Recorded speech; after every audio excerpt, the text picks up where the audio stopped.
Hello बच्चों, hello ma'am. कैसे हो सब? अच्छे। क्या किया जाए? कहानी नाक बंद हुई पड़ी है ना? मुझसे आवाज़ नहीं निकल रही है। तो सभी बच्चों को कुछ ना कुछ कहानी तो सबको आती है कि नहीं आती? जिसको पूरी कहानी आती है वो बच्चा आज कहानी सुनाएगा। क्या सब तैयार हैं?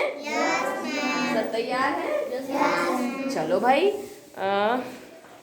देखते हैं कि हमारा कौन बच्चा पूरी कहानी सुनाएगा। कौन सुनाएगा? किसी को उधर भी इतने भी हैं। चलो आज इनको मौका देते हैं। आ जाओ भाई, आओ आओ। इनके लिए छोटी सी है कुर्सी, तो ये बैठेंगे और सब लोग भाई ध्यान से सुनना कहानी। हाँ चलो बेटा सुनाओ। मैं कहानी का नाम है जैसे को तैसा। जैसे को तैसा। तो सब लोग ध्यान से कहानी को सुनना, ठीक है? चलो सुनाओ बेटा। एक गांव में दो बहुत ही अच्छे दोस्त रहते थे। एक का नाम था दीनानाथ और एक का नाम था रामनाथ।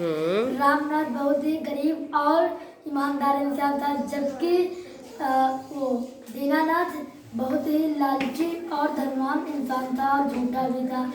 एक बार रामनाथ को घर चलाने के लिए बहुत ही दिक्कत होने लगी, तो उसने सोचा क्यों ना एक बार हम जाकर शहर से खूब पैसा कमा लें और हम भी धनवान बन जाए, क्योंकि उनका दोस्त बहुत ही धनवान और जमींदार था।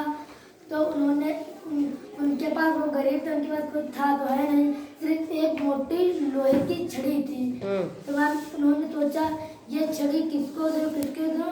गांव में तो सब कोई ना कोई कहेगा कि मेरे पास मत रखो, मेरे पास। तो उसने सोचा आज मैं अपने प्रिय मित्र के यहाँ इसको रख दूं। अरे वाह!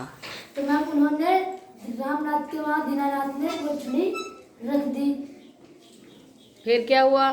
मैम जब वो शहर कहा, दीनानाथ ने रामनाथ से कहा मित्र मैं शहर जा रहा हूँ पैसा कमाने के लिए, क्योंकि मेरी आर्थिक परिस्थिति बहुत ही खराब है। तो उन्होंने कहा ठीक है, लेकिन कहा मेरे पास एक दिक्कत है। दीनानाथ ने कहा क्या, कौन सी? तो उन्होंने कहा मेरी लोहे की छड़ी रख लो और जब मैं लौट के आऊँगा तब ले लूँगा।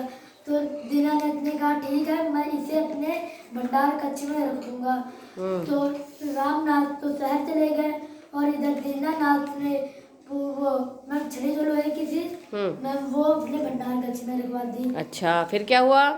मैं जब 3 साल बाद मैम रामनाथ लौट के आए, तो मैम वो गांव में गए और उन्होंने अपने मित्र के पास, दीनानाथ के पास गए और कहा मित्र बहुत ही धन्यवाद, तुमने मेरी छड़ी 3 साल तक बचाए रखी और मेरी छड़ी वापस कर दो। तो दीनानाथ ने कहा अरे वो छड़ी तो मैंने भंडार कक्ष में रखवा दी थी और उस छड़ी को तो चूहों कुतर के खत्म कर दी। अरे क्या बच्चों ऐसा हो सकता है? नहीं हो सकता है? नहीं। तो फिर अभी क्या हुआ? दीनानाथ ने तो झूठ बोला है ना? तो फिर क्या हुआ? चलो इन्हीं से सुनते हैं भाई, फिर क्या हुआ बेटा? मैं समझ गया कि दीनानाथ झूठ बोला, ऐसा है? हाँ, अरे वाह, बच्चे तो समझदार हैं। क्यों बेटा ऐसा है? अच्छा तो बताओ भाई आगे। तो उन्होंने एक योजना बनाई। अरे वाह! और जब दीनानाथ अपने खेतों की तरफ गए थे तब रामनाथ ने उनके बेटों को बुलवाया, उनके कहने से कि तुम्हारे पिता मेरे घर पर है, तुम्हें बुला रहे हैं, नौकर को भेजा। तो मैम जब नौकर गया और उनके पुत्र को बुलाने के लिए जब गया, के घर में छोड़ आया, तब हम जब दीनानाथ शाम को घर आए लौट के, तो उन्होंने अपने पुत्र को आवाज दी पुत्र पुत्र। जब उनका पुत्र नहीं आया तो उन्होंने अपनी पत्नी से कहा मेरा पुत्र कहाँ है? तो उन्होंने कहा, पत्नी ने कहा तुम्ही ने तो उसको रामनाथ के घर पे बुलाया था। तब दीनानाथ जी बहुत ही गुस्सा हुए और वो रामनाथ के घर की ओर निकल पड़े। रामनाथ के घर में पहुंचकर दीनानाथ ने बोला हे रामनाथ मेरा पुत्र कहाँ है? तो रामनाथ ने कहा अरे वो तो मैंने नौकर के हाथ तुम्हारे घर को पठवा दिया था, लेकिन रास्ते में उससे एक बाघ ने अपने पंजों में दबोचकर ले उड़ा। अरे क्या ये सही है? नहीं मैम। तो गड़बड़ हो गया मामला कि उसने कहा कि पंजे में दबा करके उड़ गया। किसको? पुत्र को। और नौकर उसको लिए जा रहा था। अब भैया आगे क्या हुआ? चलो सुनो ध्यान से। मैम दीनानाथ जी बहुत ही गुस्सा हुए और अगले दिन ही पंचायत सुबह सुबह बैठा दी और कहा सरपंच मुखिया जी ये रामनाथ ने मेरे पुत्र को चुरा लिया है और बोल रहे हैं कि इन्हें बाज उठा ले गया। हाँ। लेकिन तब मुखिया जी ने रामनाथ जी से पूछा क्यों रामनाथ तुमने ऐसा किया?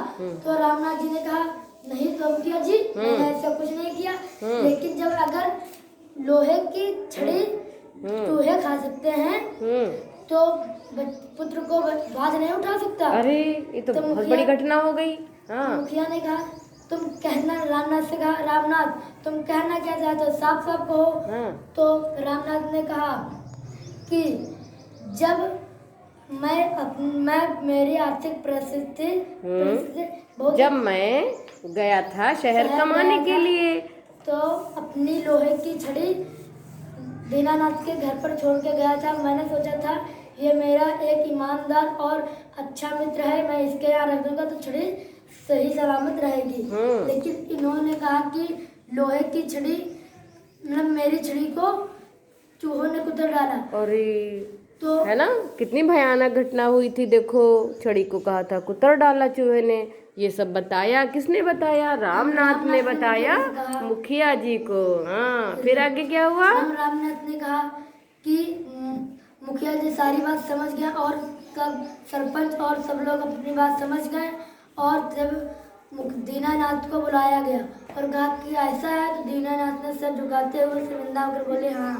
तो उन्होंने कहा तुम इनकी छड़ी वापस करो। तब मैम उनकी छड़ी वापस कर दी रामनाथ को दीनानाथ ने।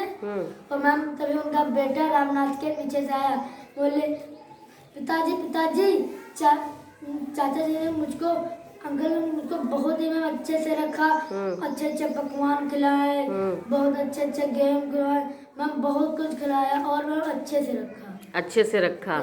तो फिर क्या हुआ? दीनानाथ खुश हुए कि ना खुश हुए बच्चों?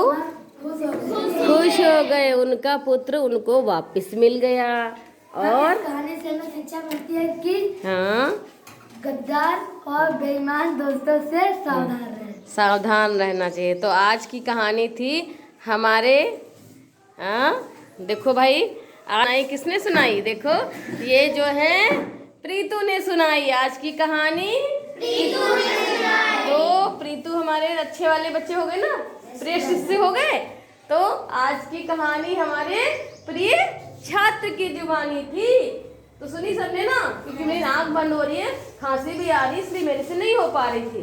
तो भाई प्रीतु ने कहानी सुना दी। अभी नेक्स्ट टाइम सभी लोग जो है याद से लेना, फिर से कोई और एक बच्चा सुनाएगा, है ना? तैयार रहेंगे सब सुनाने के लिए? तो आज की कहानी यही पे होती खत्म।